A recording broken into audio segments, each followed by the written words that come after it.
Good morning. Welcome back to Passionate World Talk Radio. Educate, enlighten, entertain. And this morning on Chatting with Betsy, she is going to talk about the holidays. So, good morning, Betsy. Hi, Lillian. Good morning. How are you? I'm doing pretty good. It's beautiful. It's going to go up into the 70s, which is rare in Pennsylvania, I understand. The day is looking awesome. So I'm looking forward to the awesomeness of the day. And for those people who are following the political countdown, which I try not to, I mean, whoever wins is going to have to deal with pandemic and going to have to deal with, quote, the economy, unquote. So either way, I think that even though they may be the winner, they're going to turn out to be the loser. Last count of deaths in the United States is 231,188. And people, that's not too far away from 500,000. So if you're saying to yourself, well, we lose more people when they walk across the street, fine. Are you going to say that when we reach 1 million? And apparently we are heading in that direction very quickly since the numbers are going up quite rapidly. Needless to say, we're going to shift the subject so Betsy can talk to you about the holidays. Yes. Thank you, Lillian. Thank you, everybody, for watching. I usually do a holiday show once a year. And I wanted to talk about holidays, especially with this time of COVID. Now, here in New Jersey, our numbers are going up again. And I would not be surprised if Governor Murphy starts closing things down again. We were like at an all-time high that hasn't been since the beginning, I think, like 2,000 cases, if not more, recently. So it's kind of scary. My advice to people, Lillian, I know this might sound harsh, but I'm very blunt. Caregivers sometimes do not want to adjust to their loved one's situation. And caregiver, you have to get out of your own way and put yourself in your loved one's place, because they can't adjust to you in your life, in your world. We have to adjust to them. And it's only temporary, folks. I can tell you what I did in my situation, and everybody is different.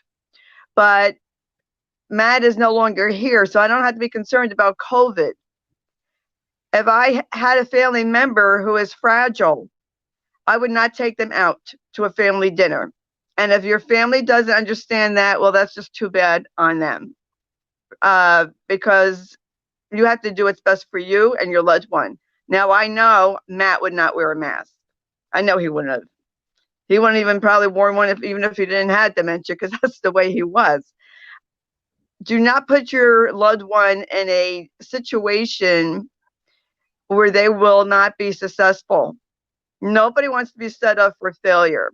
Now, before COVID, I would tell people, if you go to your loved one's house, or people come over your house, your loved one starts getting upset, especially later in the day, then either leave, or you can put your loved one in a different room away from the noise that they cannot stand. It's not that they don't love their family, it's the disease, folks. And, as far as big family dinners, you know what? Your loved one doesn't care about that. Your loved one doesn't care about perfectly wrapped gifts, decorations. You know what they want? They want you. They want your love, and they want your time. And they don't want you to be stressed, because when you're stressed, you might start yelling like I did. They don't want that. Nobody wants that. So just do what is necessary, for you. Do a little bit of decorations if you want to, but be careful. You have to be very careful with setting up decorations that they are not in the way of your loved one where they could trip. And those large animated figures, statues, big Santas and elves that talk when you walk by, it might freak out your loved one with dementia. They might actually think it's a person and be afraid of it. So put that away for now if they can't handle that. And, some people think, well, why should I have to adjust? So, they could get used to it. No, they can't get used to it. And they're going to think it's a stranger and they're going to start freaking out. Put it away. It's temporary. You will get to have your normal traditions and your ornaments that make noise after your loved one is gone. I had to adjust. I'm Jewish. We celebrate both holidays. I couldn't light my menorah anymore because I was afraid Matt would bang into the table or even touch a candle. So I stopped. I did buy a digital one 2 years ago, but I don't know where I put it.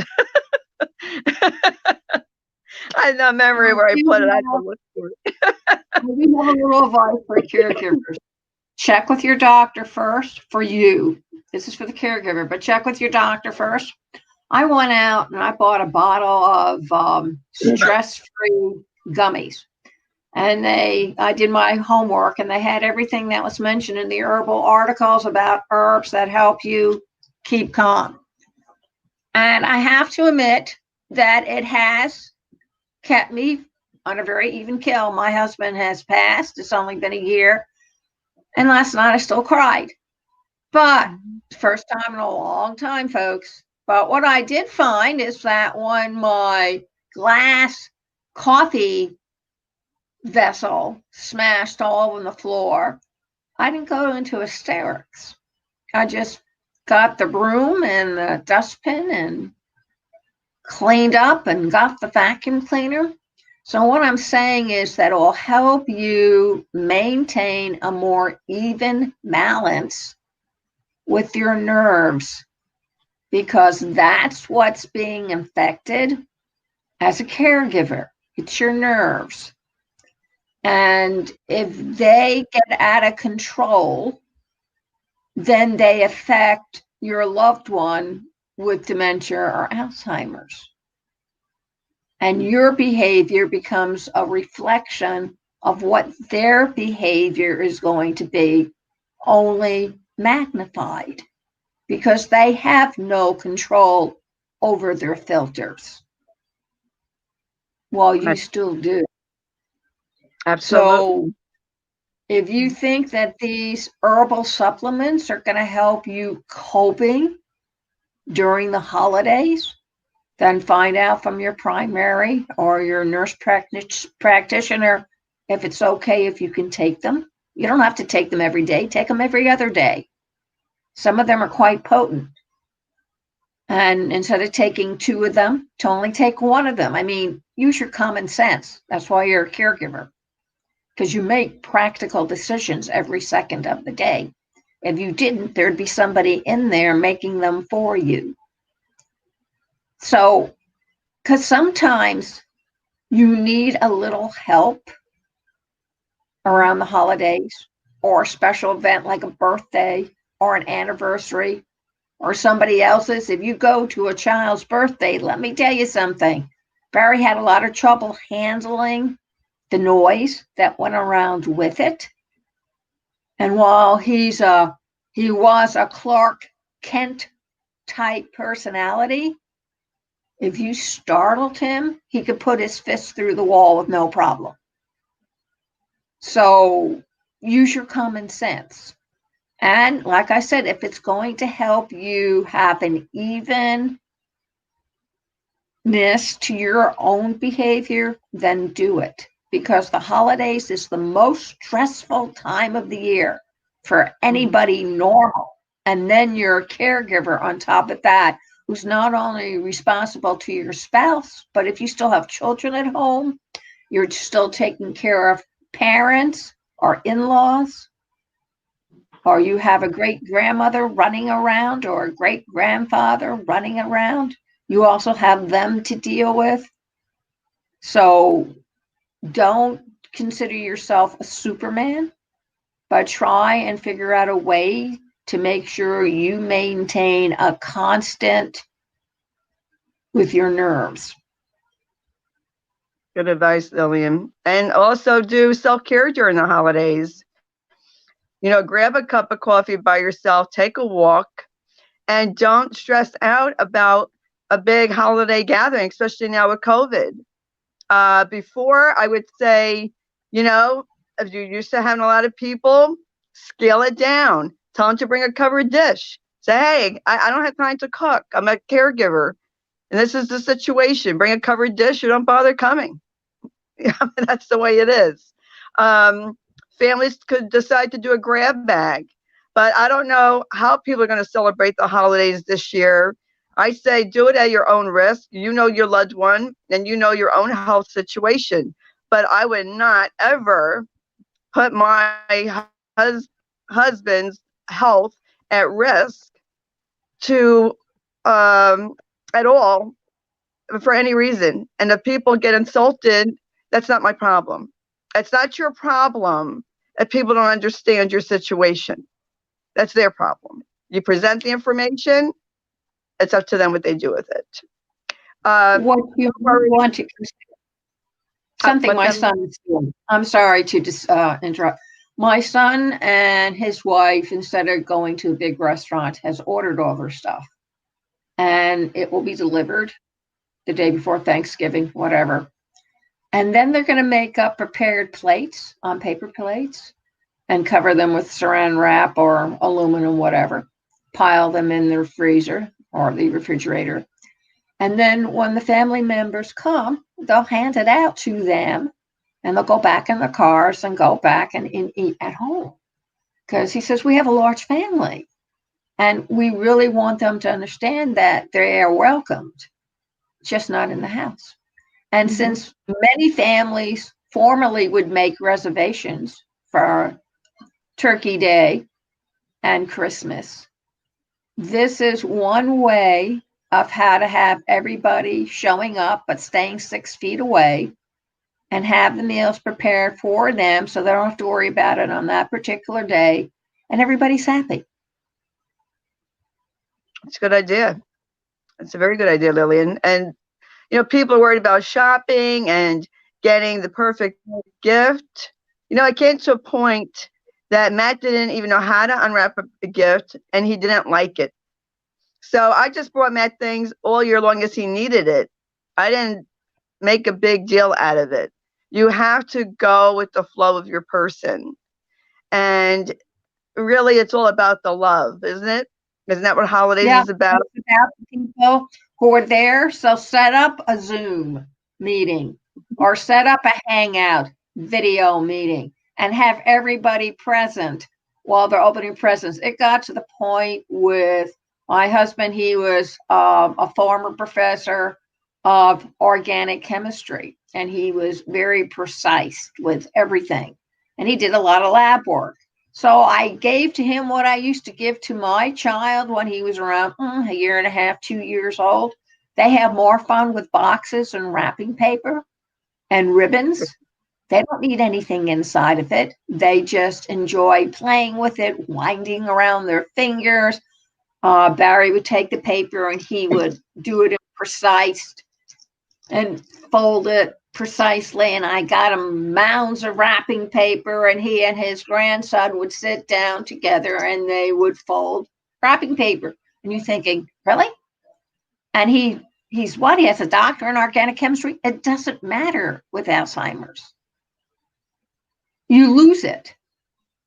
So, but he retained his behavior with it, which was precise, analytical, detailed, and it was something he could do with his grandson. And I think he got more from watching his grandson have fun wrapping and unwrapping the paper and making shapes and all kinds and airplanes and all kinds of stuff with it than the principle of presence, because he didn't understand it by then. My grandson did, but my grandson's very inventive, like his dad. He'll make up a game on the spot. As long as he wins, he's happy, which is fine. That's the way guys think. They always have to win. But the thing was, it was a grandfather-grandson time where they did things together, or they would spend hours playing Legos together. Barry didn't understand the principles of Legos anymore, but they were bright colors. So even though he would repeat the same movement over and over again because he didn't understand the concept or interlocking them again, he still was playing with his grandson. And as far as his grandson was concerned, Grandpa was on the same level as he was. I mean, you can't get any better than that. That's right. I want to touch also, Lillian, on grieving during the holidays. Now, everyone has this Norman Rockwell picture of what a family should be during the holidays, and who really has a Norman Rockwell family? I don't know of Not in my anybody. family tree. It was more like War of the Worlds. This is going to be the first holiday season without Matt. It's going to be difficult. Times I feel like I'm going to dread it. I wish I could just skip over to February. To be honest, I will decorate whatever I want. We haven't had a tree in years, so I'm not even going to worry about that. Matt didn't care about decorations. Josh doesn't care, but I want to put out decorations to make me happy. And there was 2 teddy bears that I brought in the gift shop last year at the hospital when Matt was in hospice. And it was during the week of Christmas that Matt was in the hospital dying. And I'm not going to be able to stop thinking about that. That's realistic. Folks, if you're grieving during the holidays, just accept how you feel and acknowledge it. Don't try to suppress it down. Talk to a counselor if you can. I suggest that. Depression's very high during the holidays, and so is suicide. And call your local senior center. There are resources. But what I'm going to do this holiday season, I don't feel like cooking this Thanksgiving, and I already told that to Josh. Hopefully, restaurants are still open. We're going to go out. We already discussed last Christmas because we knew Matt was not going to be here, but we would like to go out to dinner and go to a movie. Start new traditions. New Year's, I'll be by myself. Josh is going out, but I'm fine with that. I want Josh to enjoy his life. I want Josh to go out. I don't want him to feel obligated to stay home to keep me company, because that would be selfish on my part. I want my son to go and live his life because that's what his dad would want. And, you just have to find what's best for you. If you don't feel like visiting relatives, then don't. And if they don't understand, they don't have to understand. You can't make people understand what they don't understand, if that makes any sense. I didn't understand what it was like to grieve a spouse until I grieved a spouse. Yes, I lost my dad, and I understood grief of a parent, but the grief of a spouse is so different. So if you're grieving a spouse or partner, do what you want to do. Start a new tradition. You want to go away somewhere and it's safe, then do that. I wish I could afford to go away. And then I was thinking, if I go away, I'm still going to feel the same. I'm not running away from my feelings or from my grief. I'm going to acknowledge it. But you know what? If you want to travel and it's safe to do so, and that's what you want to do, then do it. Do something if you like in honor of your loved one. Whatever they like to do. What do you have to say about that, Lillian? Well, I picked it up at a Goodwill shop. I'll have to bring it while Betsy takes the mic back. But it's Barry used to call it the Hanukkah bush. And it's made out of cloth. It's 3-dimensional and it has cloth candles on it. And it's the kind of thing that it doesn't matter whether it falls because it's not going to start a fire. And I would bring it out and put it out on the table, and he would look at it and a little smile because he doesn't practice really recognizing any holiday, even Hanukkah, even though we were Jewish. But I brought it out, but he was comfortable with it. I've had it for several years. He knew about it. It wasn't going to upset his apple cart. And he was okay with it. And I think people have to understand that Alzheimer's robs you of certain things. but it leaves other things still kind of dangling. So he didn't remember any of the grandkids' names. He didn't recognize his son. He didn't recognize me, but he recognized the Hanukkah bush. And if I didn't put it out, he'd say, "Where's my Hanukkah bush?" And I would bring it out and set it up somewhere. And he was happy with that.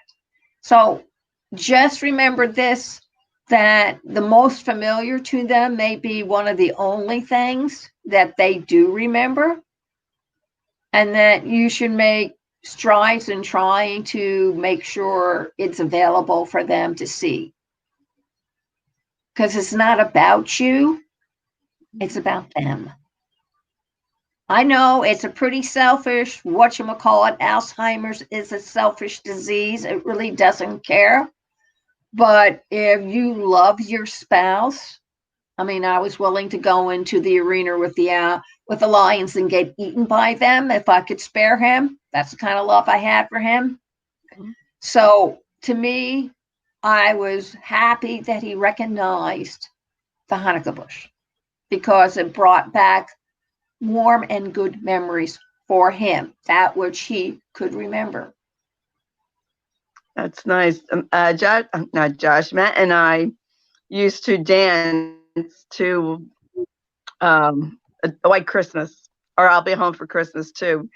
And then, of course, last Christmas, Matt, I couldn't do that because he was up in hospice. But do what you can for as long as you can. You might even have to adjust the Christmas music. Some music Matt did not like anymore, and some he did like. So play what they would like to hear to bring them comfort. And all they want is for you to sit next to them, hold their hand, and to show them love. And that's what, to me, it's about. And we have to think about, our loved ones. No one chooses to get this friggin' disease. And your loved one is not being selfish. And don't take it personal if they don't know about the holiday anymore. It's not that they lost their faith. They just don't remember. Matt didn't even know his own birthday. Oh, it's green Oh, screen, how so you can't. cute. So you can't see the tree, but you can see the lights. Oh, that's cute, I Lillian. forget the green screen that you really can't see it, but you get enough of an idea. And this brought him comfort. Mm-hmm. Who am I to judge? That's the other thing, ladies and gentlemen. As a caregiver, and pass it along to your family as well, you are not judge, jury, and executioner. You're not there to judge him. You're not there to tell him what he should or should not be thinking. And you're not going to punish him should he not live up to your expectations or the rest of the family. He's still a human being. And even though his mind is sick, the rest of him still works. Treat him with dignity and integrity. That's right. When Matt was up in the hospice that week of Christmas, one of the aides said to me, "Oh, why don't you decorate the room for Christmas?" And I looked at her and I said, "Are you kidding me? Do you think I feel like decorating?" I was not going to decorate Matt's room because I knew I was going to have to take it back because I knew he was dying. They didn't know Matt was dying. I knew. I knew. But I just think that, even if you have children, I mean, I don't have grandkids. Josh is 36. So it's not like I had to decorate a tree for him. One of the children that used to go to preschool bought me this little tiny ornament and it lights up. That's like one of the best gifts I ever got. And I would like that. It was so cute. And I think of her when I light it up. And I say, okay, this is our Christmas tree. About 2 inches. And, that was really cute. I just think that, don't waste the money on things that your loved one's not going to use, just to give them something. If you really want to do something, donate it. What the money you're going to spend, donate it to a charity of your choice in honor of your loved one. That's a good idea. There's many. It doesn't have to be with Alzheimer's. It could be whatever you want it to be. But don't think that you're going to just honor your loved one who's passed if you don't celebrate the holidays or you don't feel like it. And there might be people, they'll judge you either way. Either you celebrate and have a good time, or you choose not to celebrate. It's like you're darned if you do, darned if you don't.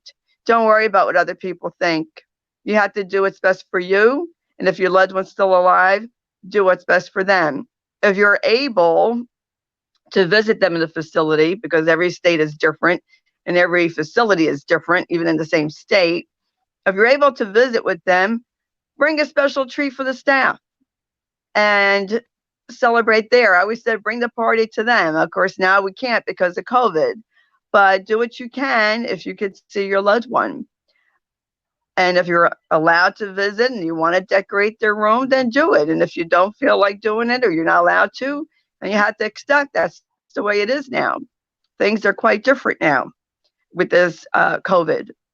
I didn't think they were going to do Santa Claus, but in the local mall, they are. I don't know how yet. I think it's going to be virtual, but they're setting it up. I think that will be.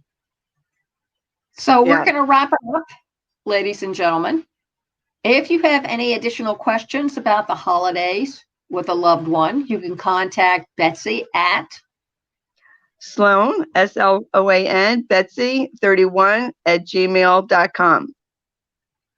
Or if you can't remember that, you can contact me at PWTR@PassionateWorldTalkRadio.com. And before you all go away and stray for Saturday, Jules Renard had this to say in 1899, "To think is not enough. You must think of something." Thank you all very much for listening. You can hear this all over again on all of social media, Facebook Live, Kick Alzheimer's Ass Movement, PWTR, Passionate World Talk Radio, on youtube.com/PWTR _Passionate World Network Radio, Twitter, LinkedIn, and of course the website https://passionateworldtalkradio.com. Have a great day and enjoy the warm weather. Bye, everybody. Thank you.